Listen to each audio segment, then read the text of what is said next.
The entire cement space in India, the building material space in India, is in focus on back of the fact that JP Morgan has written a note on this particular sector.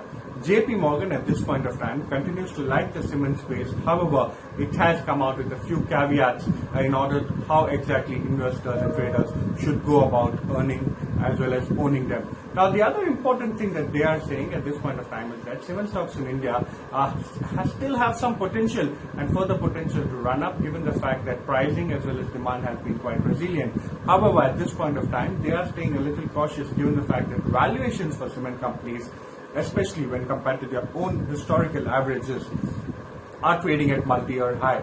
So this is something that makes them a little cautious on the sector, and also input as well as raw material costs that are inching higher at some point of time, they believe will actually begin to hurt.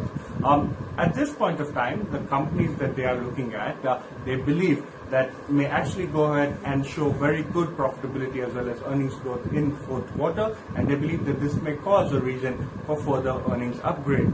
Within this particular space, this company that they like most is Ultratech Cement. According to them, the company is trading at 13 times FY23 EV to EBITDA versus a historical average of 16 times EV to EBITDA, and they believe that this is something that offers scope for further run-up. Shree Cement and other stocks that especially have access as well as exposure in the eastern part of India, according to them, may see earnings delta given the fact that pricing as well as demand trends in eastern India is extremely strong and robust. Now, when it comes to Ambuja as well as ACC, what JP Morgan is saying is that according to them, ACC and Ambuja's catch-up valuation, according to them, has most likely played out to a large extent, and they believe euphoria on the street around a potential merger post-mining regulation change seems premature. They believe that the merger is unlikely to be on the cards in their view. Dalmia Bharat as well as JK Lakshmi, according to them, have the most eastern exposure. Now, what they're saying is that given the fact that another round of price hikes is on the cards, according to their own dealer checks, they believe cost inflation has been well recovered for now.